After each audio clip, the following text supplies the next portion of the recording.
I think it was a publicity act. Just so people, attention seeking, just for people to know who she is and what she does. Doesn't matter, I feel actually, probably if they work and if they're normal, I mean, if they blend in with the other people, then I guess it should be fine. Do you think they should have their right? Of course they should. Hijra, a Hindi term traditionally translated into English as eunuch, actually refers to what modern Westerners would call male-to-female transgender people and effeminate homosexuals. Some of them undergo ritual castration, but the majority do not.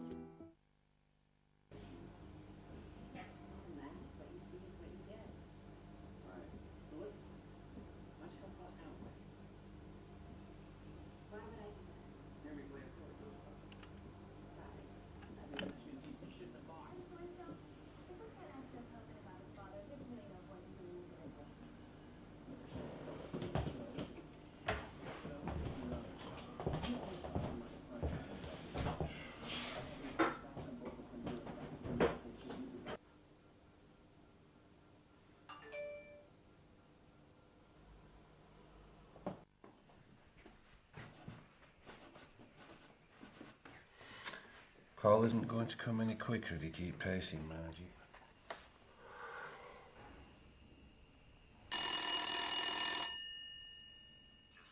What are you saying? What are you going to say? Just flip the switch there, Prime Minister. Thanks.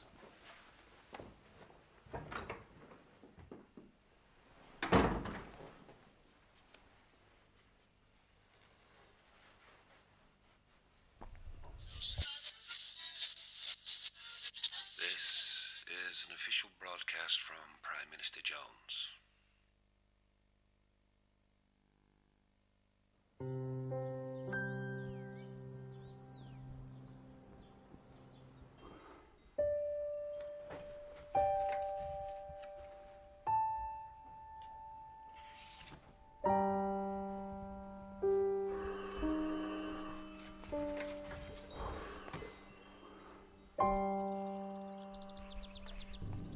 Never seen one up close before. Beautiful.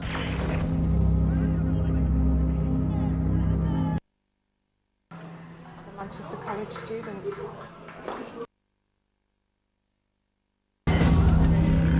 He sees his face.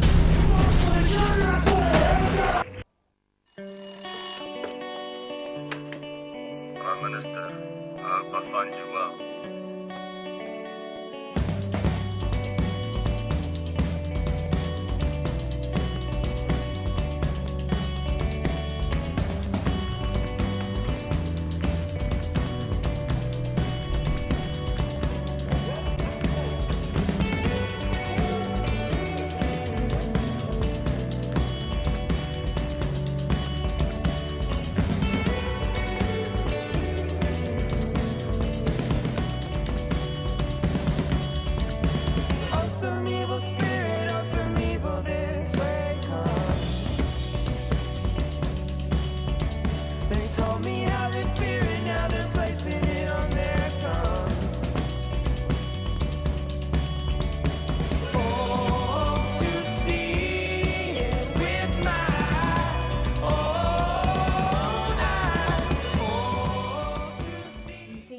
You can't leave her.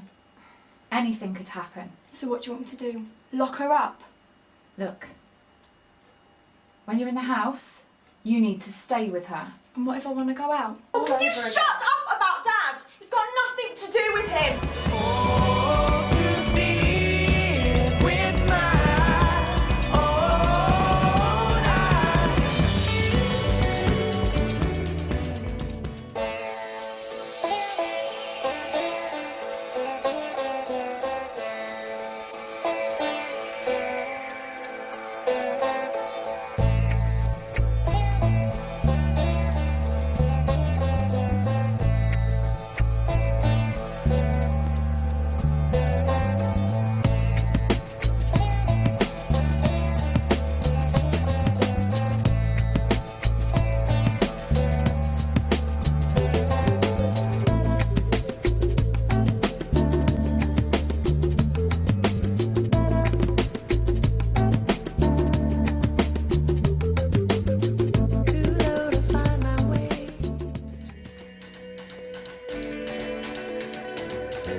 Could it ever be on earth as it is in heaven?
Could it ever be on earth as it is in heaven?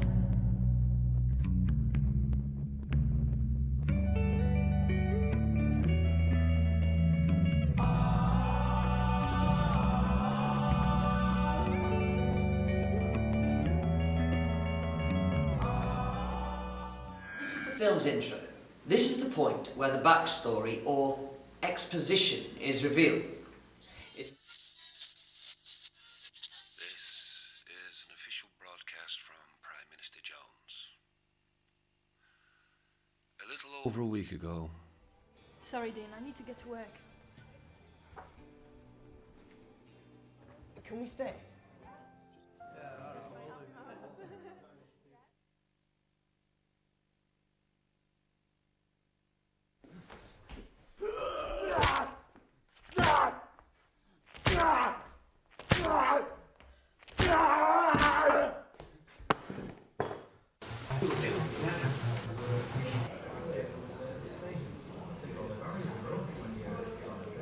Hello and welcome to the Zion Arts Centre in Hume in Manchester. Today we're showcasing an exhibition of creative talents from the Manchester College students. But first we're going to show a short video from UCAS.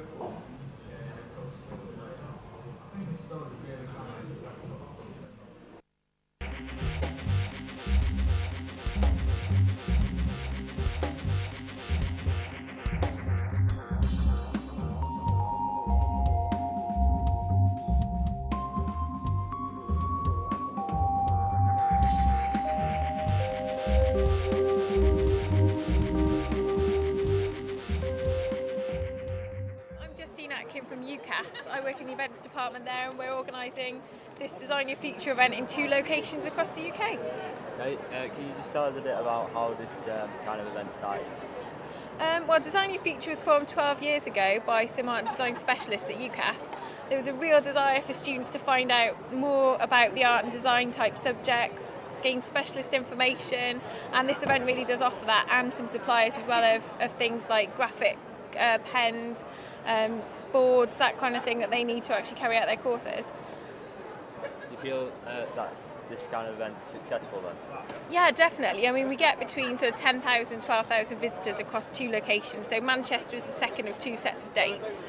So yeah, definitely successful, and visitor numbers keep going up each year. So I think it is a really desirable thing to come to. Can you tell us how many colleges and universities represented here today? Yeah, sure. I mean, 85 exhibitors in total. That includes a few sort of commercial organisations who have the graphic supplies, and a few charities as well who help with funding for students. So it's a real broad mix, and there are some private colleges as well as UCAS member institutions as well. What are the key features of the exhibition? Well, there are some really great features here. I mean, first of all, we've got our UCAS stand, so you can gain some really useful advice about how to make an application to UCAS. And they, again, specialise in the art and design area. Also, we've got a Village Green, which has show reels from existing students to show what sort of work they do. And some workshops in subject-specific areas like portfolios, ceramics, graphic design, fashion. So it really does focus on the subjects that people might be interested in finding out more about, and also the UCAS application process as well. My name's Dan Allen. I'm the course leader for BA Art Practice, and we're here promoting the Cardiff School of Creative and Cultural Industries from the University of Glamorgan in Cardiff. Okay. Can you tell us some of the attractions of your course and why you feel like it's university? Yeah, University of Glamorgan has long had many courses in the creative industries, but only 4 years ago it formed a specific faculty that focused on the creative industries with special attention to working much closer with industrial partners. So the whole drive behind the faculty is essentially for students not only to pick up key skills in their chosen specific areas, but also to gain experience of working closer with the industry. So 3 years ago, we moved into a brand new faculty building in Cardiff City Centre, the Atrium, which is a £35 million, essentially media school, which focuses very closely working with our partners and working with industry, so that students not only pick up and study for 3 years on their degree, but as part of that, they have lots of opportunity to work directly with industrial partners and gain that experience, and importantly, allow that experience to be accredited towards their degree, with the driving objective really to ensure that our graduates are more employable because they've got those skills and that understanding of working closer with the industry. Well, I'm Matt Free, I'm Programme Leader for Product Design at Teesside University. We have a very, very strong design department at Teesside with great facilities and great resources. We've just moved in the last few years into a new building, so we're all self-contained. On the ground floor as you walk in, we've got our own fabulous new workshops with metal workshop, wood workshop, as well as new digital tools, there's 3D scanners, 3D printers, and also 5-axis routers. The first floor, the students are all on an open plan studio. First, second and third years all working together, so they all get to see how each other work and make friends. Every first year gets given a drawing board, so they have a home, somewhere to live when they first get there, an identity, a place to call their own. And then above us is spatial design, and then above that is our CAD lab. So it's all, the facility's all one, we don't have to go anywhere, we're all self-contained, which is fantastic. Is this the first time you attended this event? No, we've been here for the last, well, I've done this 3 or 4 times, but I believe, we've been doing it for quite a number of years. And do you think it's useful for the students? Yes, I think we get a lot of students through here. It's a great event because we get people from all over the country coming to Manchester. We do London, but that can be a bit more special, a bit further away from us, where Manchester is really well placed for us to get the students from the middle of the country, if you like. Hello, my name is Brent Hardy-Smith, and I'm the course leader for Communication Design, Graphic Design, Advertising and Illustration at the University of Huddersfield. The chances it gives the students are really crucial because it gets the student a chance to contact a member of staff that works on each course, so you can get the information that's really relevant and helps make an informed decision as to the impact of studying at Huddersfield University would make to your future employability. All staff can help you talk about the innovative approaches to education that we implement, and you can also experience the international context of the courses at Huddersfield. And this event gives the students a chance to see and compare for themselves how we can compete with all the other courses in the country. My name's James, I work at Nottingham Trent University as a marketing manager. Okay, can you just tell us a little bit of what attracts people to the university and courses? Well, the School of Art and Design at Nottingham Trent University is steeped in history. We're formed back in the 1800s. The city is really vibrant. We've got over 25,000 students at the university. Within the Art and Design School, we've got about 3,000. We've got great links with industry. A lot of our academics work with industry, work in industry, go across the world for research projects and conferences, and it's just a really good place to be a student. Can you tell us about the job prospects coming out of the courses?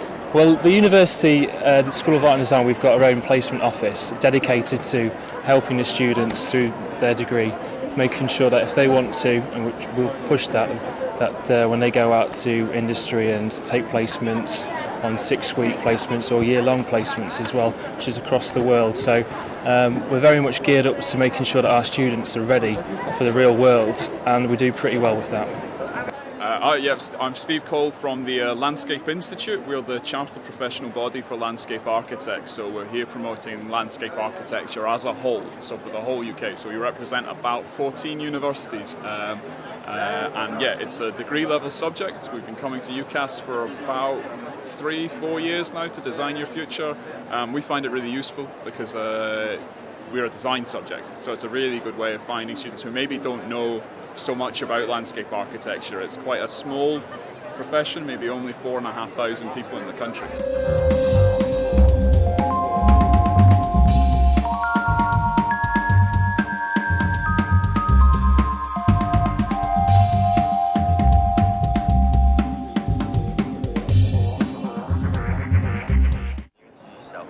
Hi, I'm Emma Streeter. I'm doing fashion promotion. I'm in my final year. Okay, can you tell us what attracts people to this course? I think it's the industry contacts that the course offers. All of the lecturers are from the industry, and they're very passionate about making sure that you can get a job at the end of the day. That's the whole point of a degree. So, especially design, all the lecturers have come from the industry, and they're designers for John Richmond, Alexander McQueen, Paul Smith, and that kind of stuff. So. Okay. Can you tell us about the prospects of jobs coming out of this course? Well, I'm doing fashion promotion, and it gives you such a wide idea of the industry that you get so much knowledge and experiences in different parts of the industry. So I've done journalism, photography, visual merchandising, styling, but I'm going into fashion show production. So I've worked for New York Fashion Week, London Fashion Week, Fashion Showcase Wales. I've done my own my own event once a month, and I also worked for Adidas and Lyle & Scott. So through that I can create contacts, and it's about, especially in the industry, it's about who you know necessarily, not what you know. So that's what the course is all about, really. It's getting you the experiences so that when you leave the degree, you've automatically got the contacts for getting a job. I'm Lauren McGowan, and I go to Edgehill University and I study design for performance. My name's Ian Jones, go to the same university, Edgehill, and I do the same course, design for performance. I'm Josephine Larson, and I do the same as these two. Okay. Can you tell me what attracts people to the course? Well, at the moment, last year we came to the UCAS fair and we didn't have much with us, so not many people knew what our course was about. Design for performance is set design and costume design, and we're a relatively new course, so we're trying to attract people to come to Edgehill, because people see Edgehill as a teaching college and don't really know that we provide the arts courses as well. So it's very exciting, very new, and yeah, we're just trying to get new students to come to Edgehill. Just tell me what's going on behind you. Okay, we had an idea. We wanted to kind of represent what our course stood for. Design for performance, we kind of take objects and make them part of the performance. It's all kind of interlinked. So we had the shoe, and we wanted to make that into performance in the stands. So we brought people in, we got them to doodle on the walls. We have the badges as well, and the postcards, and the shoe is supposed to represent how everything is a performance, and how one piece of design doesn't have to just be functional, it functions as a performance as well.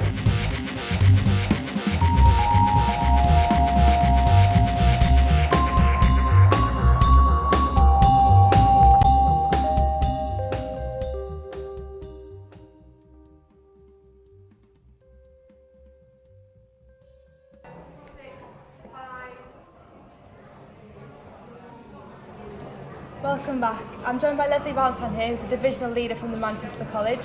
Hi, Hello. Leslie. Can you tell me what your involvement's been this year with the end of year show? I try and stay behind it all, really. I organise vans and write cheques and pay for things and get invoices sorted.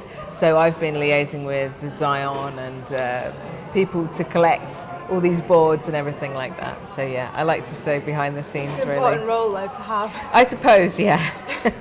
I understand it's the first year here in the Zion Centre in Hume for the end of year show. It is. What's it like as a venue? I think it's great. It's one of the best venues we've found to accommodate us all. We've got fashion, cinema, radio, and the broadcast is obviously happening. It's such a vast space that we can actually fit in. Normally it's a bit of a squash. Yeah, and how many years have you been involved with the show? Well, we've done about 10 shows which go from just having a few things up in corridors to this is probably the biggest thing we've ever done. This is the thing I'm most proud of, I think. And have you seen it change over the 10 years? Yeah, size and the complexity of what we do, and with fashion and jewellery coming in. We've never been only with fashion and jewellery before, so that's a new thing. And we've got the cinema full of films, and there's all sorts of interactive things going on. So it's really exciting. It shows the full breadth of what we do. We have radio here as well. We've never really had them in one of our shows before, so it's great. And how's it been going here today? Has it all gone smoothly? I don't think it would be a show if it had all gone smoothly. I think there's been, a few minor catastrophes. There's been a few health and safety things, like people were putting extension leads all around the place and then putting too many plugs. So there's been, the boring health and safety stuff, but largely it's gone okay. There haven't been any major dramas. That's right. Well, thank you for that. And if you want to follow our tweets live, it's www.twitter.com/MCR_showcase.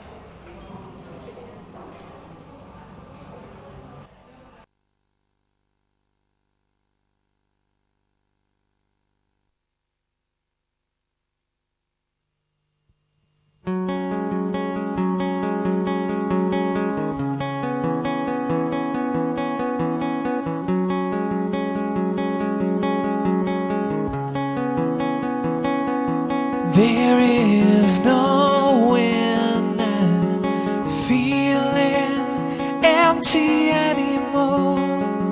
No lights can take my focus away. Take a walk back, we'll ease this pain that's to come. Stand up and feel it. A moment is on its way. You won't believe it. Now you won't be coming first. It's not like you to say it's over now.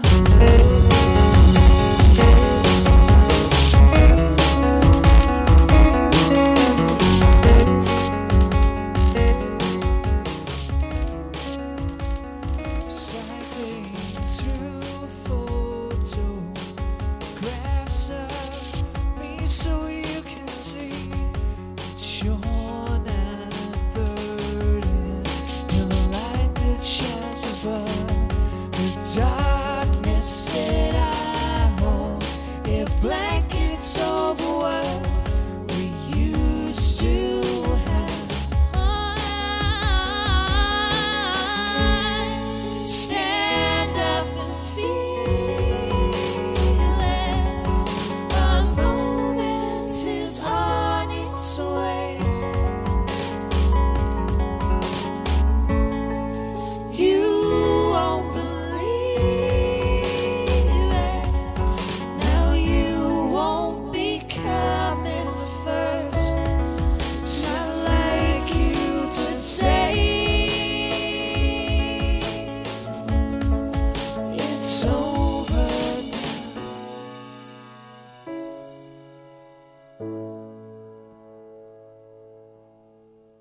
This tryst has lost its lovely battlefield ensues. Our hearts are fortified, but both of us will lose. We lost our way, we can't go on. It's all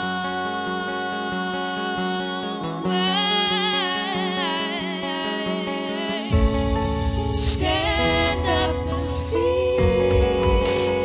it. The moment is on its way. You won't believe it. No, you won't be coming first. It's unlike you to say. It's over now.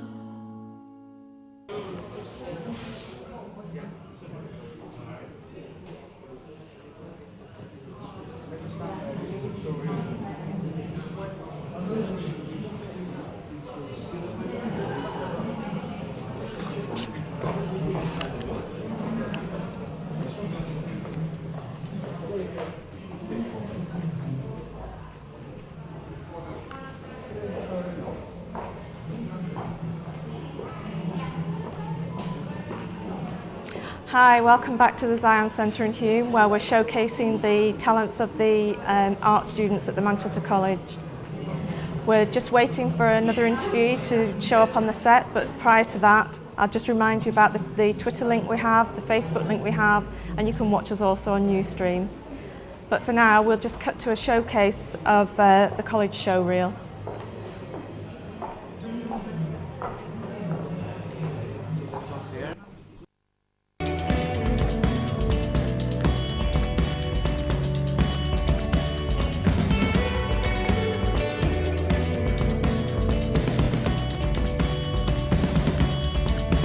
Awesome evil spirit, awesome evil this way come.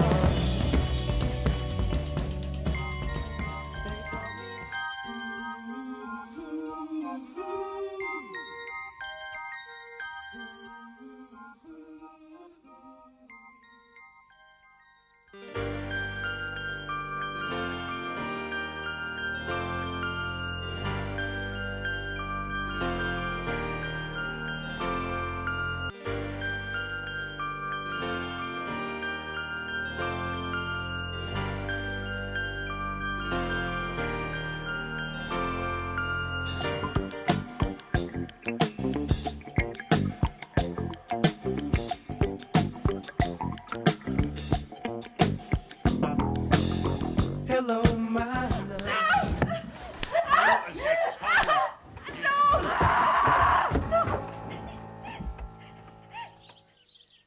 Sarah, wait. Please don't do this. Just go to the funeral. That woman deserves nothing from me. Worst times. It's not Behind the worst cupboard time. I door, wasn't planning to do it this morning. my I mum and was dad going killed to go my into only the spare friend. bedroom and carry on building that. If you haven't got anything nice to say, then don't say anything at all. I can't. I will never forgive them. Yes, the train set. How did you play like this? What inspired you? If the world was ruled by women, there would be no war. There's nothing left for us anymore, Colin. It's almost peaceful out there. Silent. Animals are never around before a battle. It's like they know what's coming.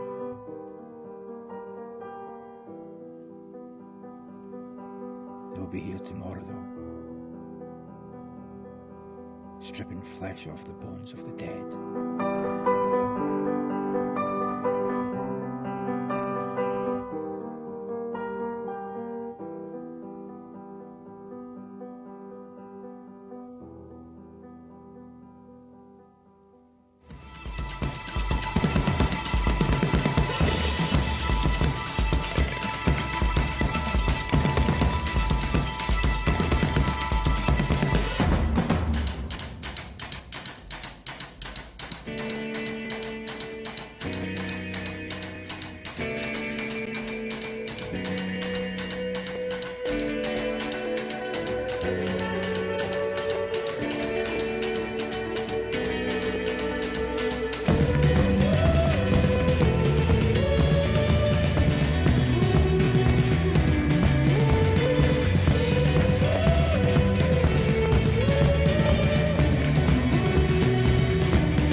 vision is a publicity act, just so people, attention seeking, just for people to know who she is and what she does.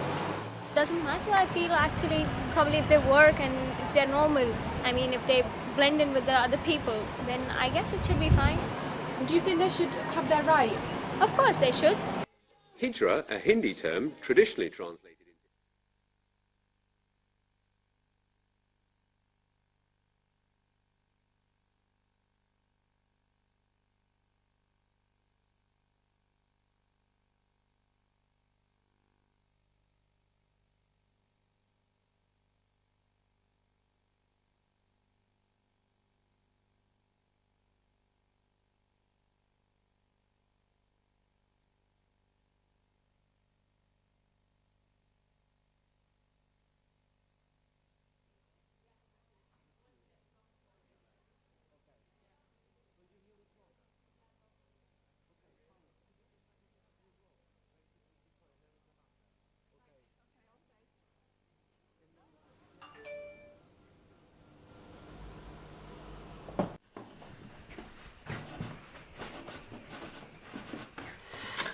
Call isn't going to come any quicker if you keep pacing, Margie.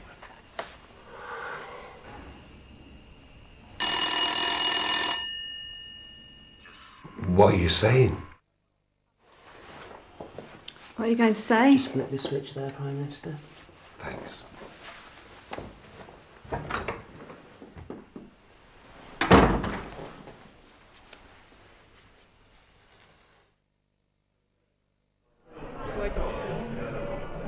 Hello and welcome back to the Departures show at the Zion Centre in Hume, and I'm joined by Rob Marshall, who's the faculty head at the Manchester College, and also by Vanessa, who's the fashion tutor on the course of the courses here. First of all, Rob, could you tell us a little bit about the show and what you've seen so far today? I've seen quite a range of disciplines, some really high quality work, some really creative work, and quite a high technological skill as well. It varies from the photography through to the graphics, the jewellery upstairs and the fashion. Sort of looking forward to the fashion show later on, which is a revisit of the clothes show event that went on earlier in the year. Vanessa, has that been stressful, sorting out all the different outfits? Well, with myself, I work within the graphics department as course lead tutor, but I also help with the fashion. So what they've been doing is designing their lookbooks and lots of their garments. So it has been quite stressful right up until the last minute, but they'll do great. They've done some really good work, really good. And Rob, your background isn't in the arts at all, is it? No, it's an engineering degree, I'm afraid. So it was before they actually did design engineering, but since then it's been a gradual move from engineering to design into graphics, sort of using the technology really over the past 20 years. So you've had a chance to have a look around at the students' work. You must feel very proud of the quality and the level that students are attaining this year. I'm really happy. We seem to have filled the Zion. I was worried about the space and the fact we'd come outside the college. The place is actually filled up with lots of work, lots of high quality work, and speaking to the students, they're really happy to be here. So there's a nice atmosphere. And Vanessa, is there much interactivity between the different departments at the Manchester College? Do you link up with hairdressing, for example, or hair and makeup? I know within the fashion show they tend to try and utilise as many of the students within the college as possible. So they may use first years to model the second year work, so everyone's involved. And also the graphics students try and get involved also. Photography, TV and film. So it's really a big team effort. So it's quite exciting to see how it all comes together. So it's great to have a showcase like this to demonstrate everybody's It's amazing, skills. and having everyone together in the same centre, it creates a real hive, a real buzz of activity, and it's just like a big creative ball. So yeah, I'm pleased for everyone. Rob, how many colleges are there in the Manchester College group? How many colleges? Altogether? It's probably about 22 sites, and the higher education is delivered in the creative arts probably across 6 or 7 other sites, ranging from South Manchester Field and centre of Manchester all the way up into the north to One Central Park in Moston. So how are we going to better the show for next year, Vanessa? Ooh, it's a challenge. It's a challenge for the first years, but they've been involved so they can see the standards so they know what they're aiming for. So I think the same collaboration as this year and just keep on going looking for new ways to express themselves creatively. That might better it, but it'll be a tough one. Okay, thank you both very much. Thank you. Thank you. And everybody, don't forget you can follow us on Facebook, on Twitter and on Ustream. And now we're going to cut to another VT. Thank you.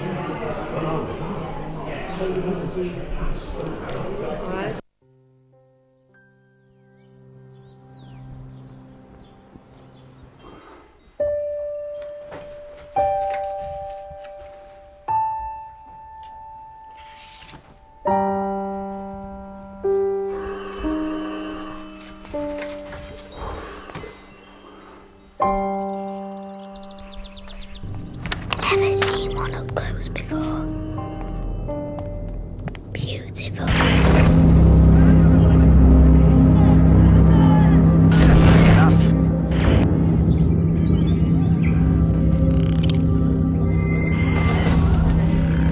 You see his face.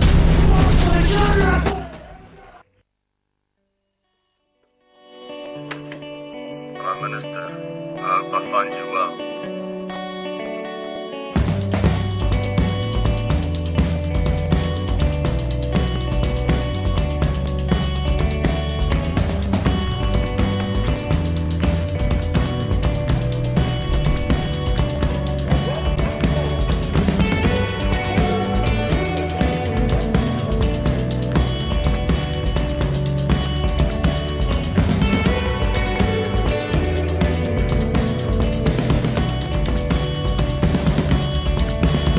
Some evil spirit or some evil this way comes. They told me how they fear it, now they're placing it on their tongues. Oh, to see it with my own eyes. Do you see now why you can't leave her? Anything could happen. So what do you want me to do? Lock her up? Look, when you're in the house, you need to stay with her. And what if I want to go out? All Will you over shut again. up about Dad? It's got nothing to do with him! Oh, to see it with my own eyes.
Could it ever be on earth as it is in heaven?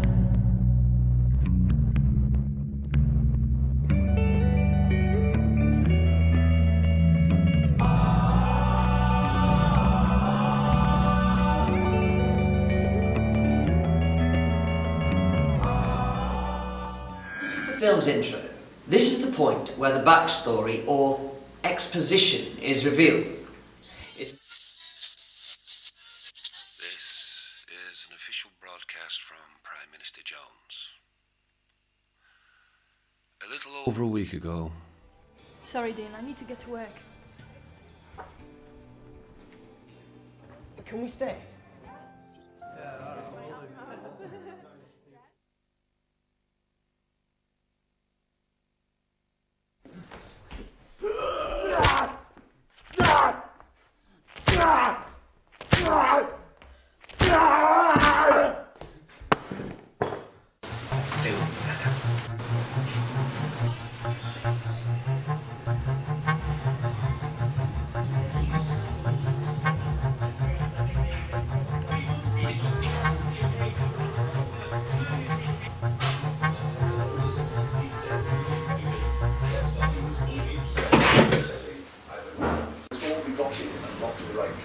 The spark of you. My mother was planning to a great shopping list, and you know what the plans, and you won't let me down to the valley.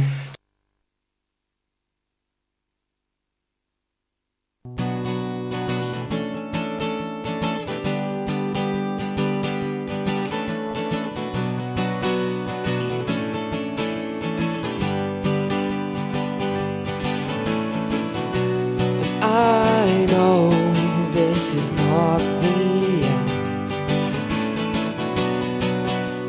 Even if we've got problems to mend.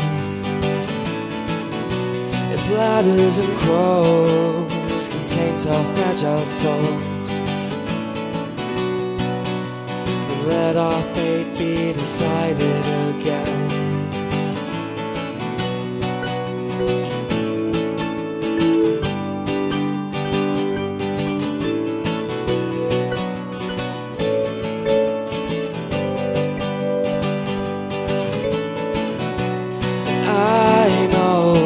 That it's been so rough, and living with me has been so tough. But if we let superstition control our ambitions, they'll get in between us, start making decisions, yeah. Oh, oh, oh, oh.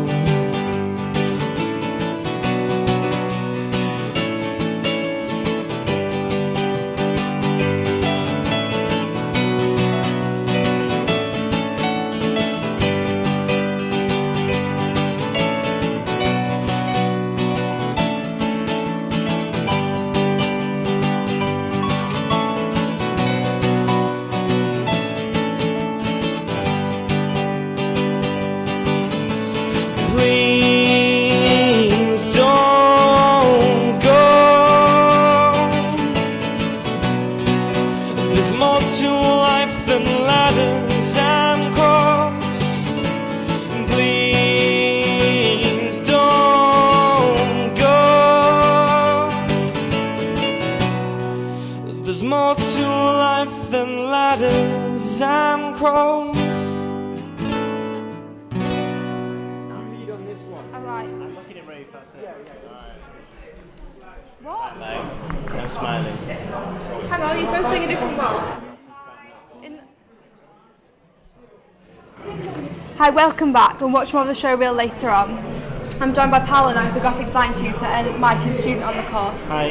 Hiya, could you tell me a bit about what the course involves that you're teaching? Yeah, the graphic design course at the college is basically it's fundamentally to prepare students for the graphic design industry. So we teach them basic skills in InDesign, Adobe Illustrator, and also Photoshop, but we teach them how to integrate that into projects.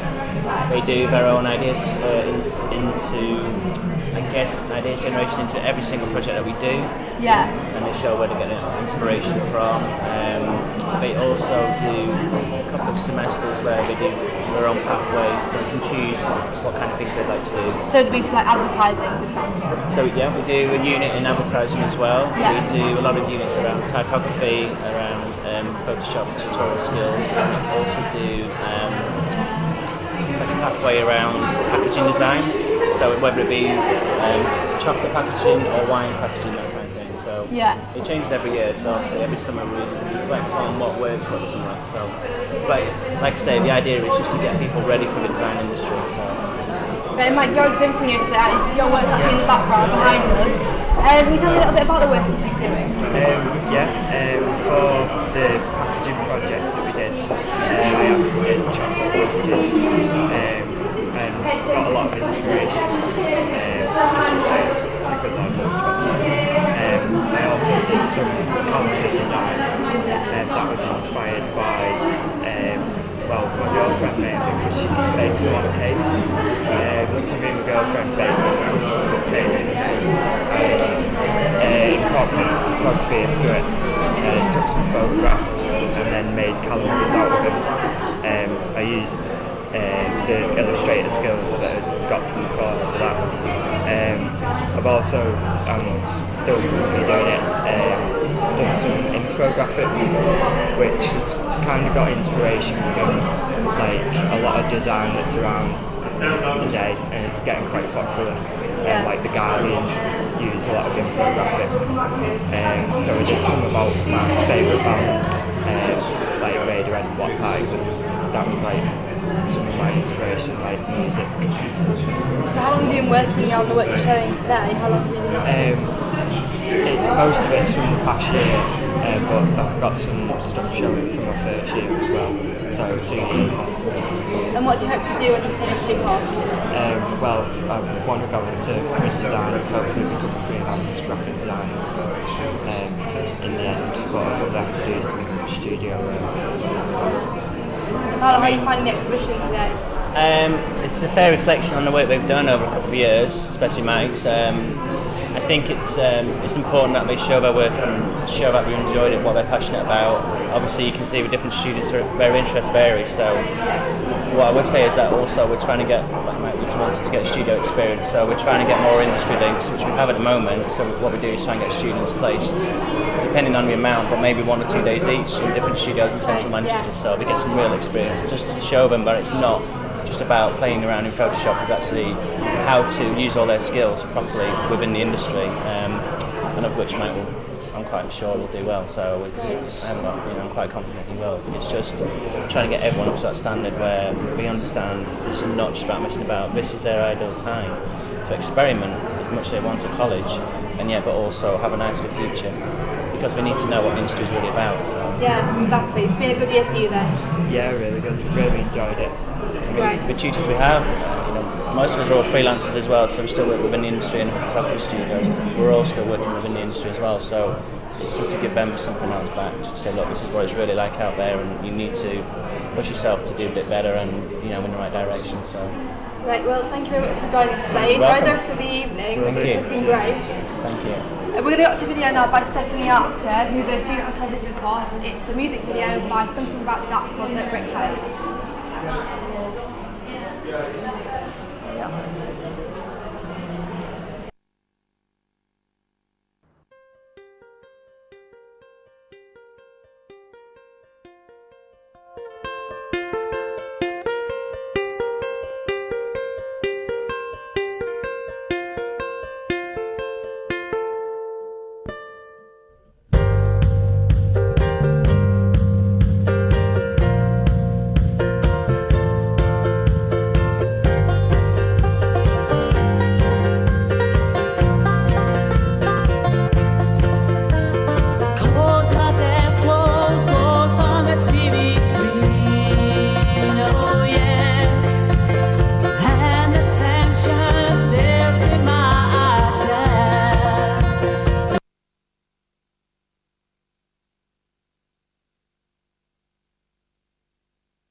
One of the main differences is that futsal is the only small-sided sport which is accredited by FIFA and UEFA.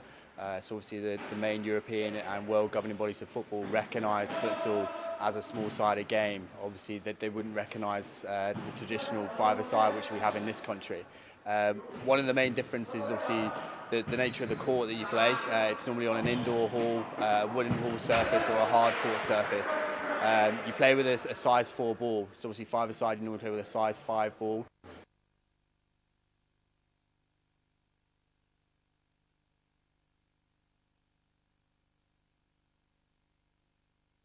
One of the main differences is that futsal is the only small-sided sport which is accredited by FIFA and UEFA.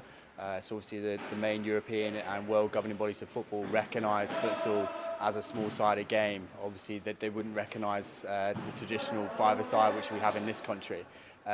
One of the main differences is obviously the nature of the court that you play. It's normally on an indoor hall, wooden hall surface or a hard court surface. You play with a size 4 ball, so obviously five-a-side you normally play with a size 5 ball. Futsal ball is basically weighted, it's a lot heavier, so it will basically grip the court a lot more. It won't bounce around as a normal traditional football. Another difference is futsal's played on a marked out court, so as in five-a-side you obviously normally have the rebound walls.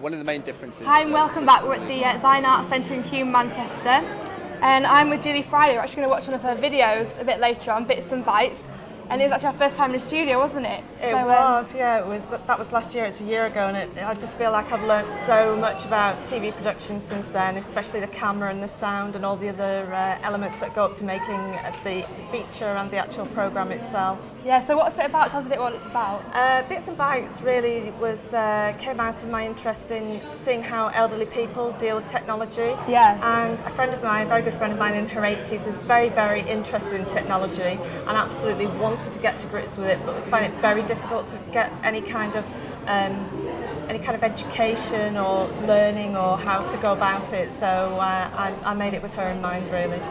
Oh, fantastic. And how long was the process of making it then? We made it probably over about 4 or 5 days.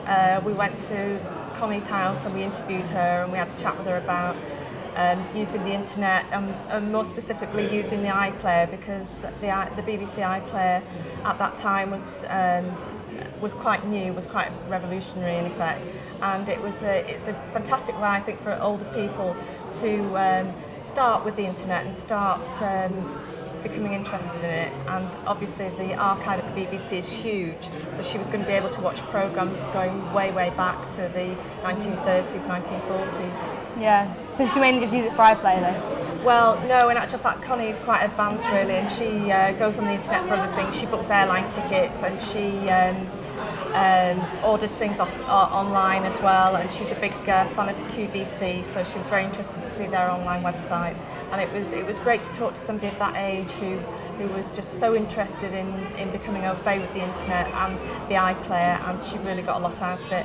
And also we were very, very fortunate in that we got Carl Lloyd, who actually developed the iPlayer for the BBC, and he came along and he had a chat with Connie, and she absolutely did not know who he was, so it was very amusing when she said to him, "Do you know anything about the iPlayer?" And he laughed and he very ironically said, "Yes, I know a little bit about it." So it was a very good interview, which you actually presented. I did, and we'll see if we can take a look at that now.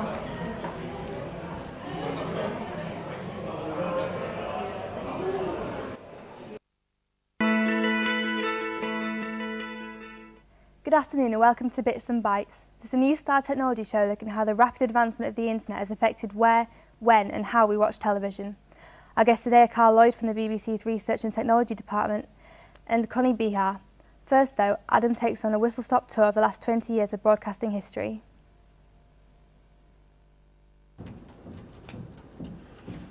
One of the biggest revolutions of the past 20 years has been the advent of the internet and all the technology that allows us to go online. Data began flooding down our telephone lines and into our offices and homes and onto our computers. All you needed was a phone, a modem, a computer and an account with an internet service provider. But, and this is a big but, it could be annoyingly slow and unreliable. So, do you remember the dial-up? Yeah, I remember the terrible sound it made down your ear when you picked up the phone. I quite like the sound actually, but the speed was fairly annoying. Yeah, probably that, and the fact that you can't use it anywhere.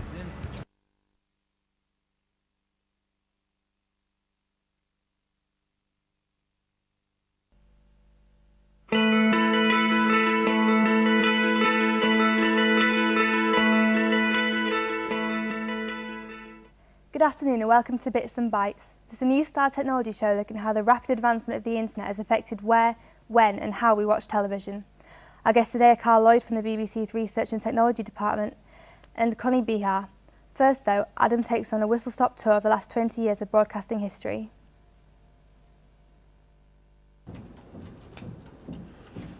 One of the biggest revolutions of the past 20 years has been the advent of the internet and all the technology that allows us to go online.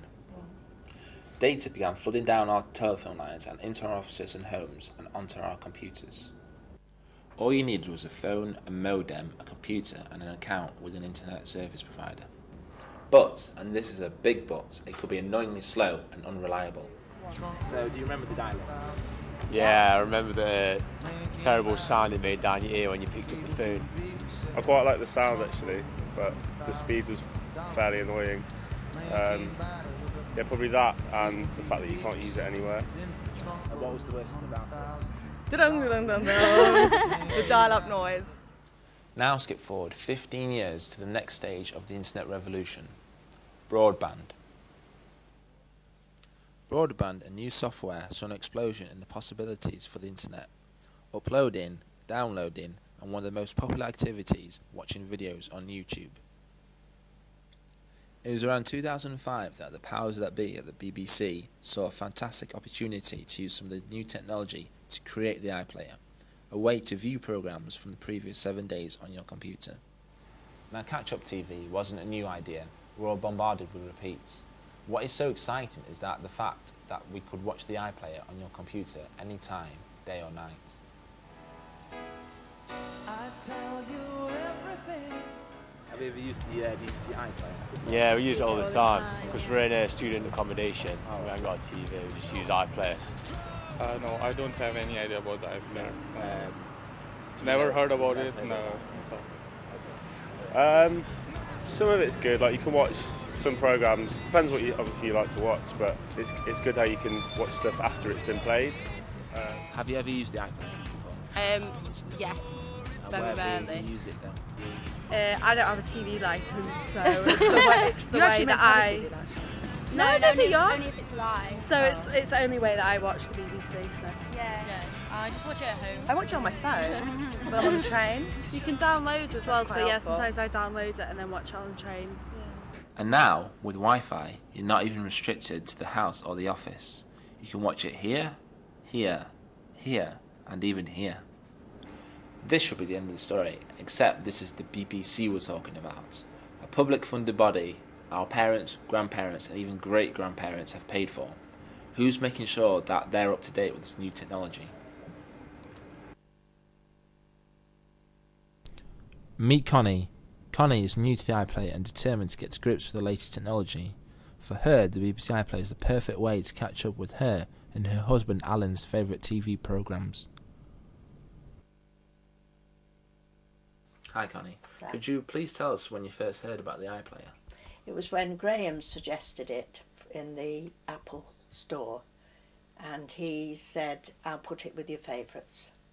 And do you like the iPlayer now?